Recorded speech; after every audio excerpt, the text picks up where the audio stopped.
La mfunda khona sicela situmela kwethu Genesis lithi Bible number 3 uNkulunkulu wayengabhoreki but wayekhumbula nje abantwana bakhe bazohlala and have a conversation.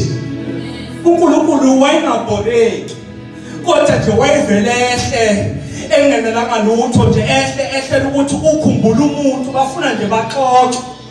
Now lithi Bible uma bekhona ubudlelwane inyoka bifika kwaphela inyoka yafika yazoqeda ubudlelwane. Oh God, inyoka yafika yaqeda communication between umuntu noNkulunkulu.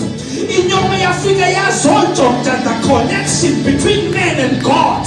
Lithi Bible uma isiqedile uNkulunkulu wabathatha wabakhipha. Osha uma bakhiphile ayisekho futhi connection because a man has lost his position in the eyes of God or in the territory of God.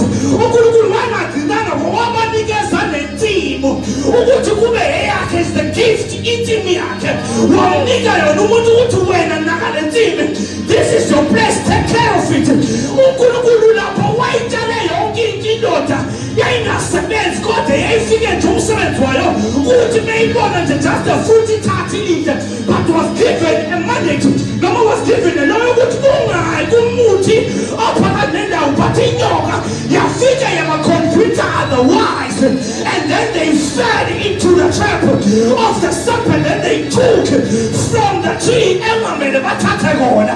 Lithi Bible nalokho uNkulunkulu wathi umafika wafika uAdamu usezivalile ukashile futhi they lost the position and they lost what?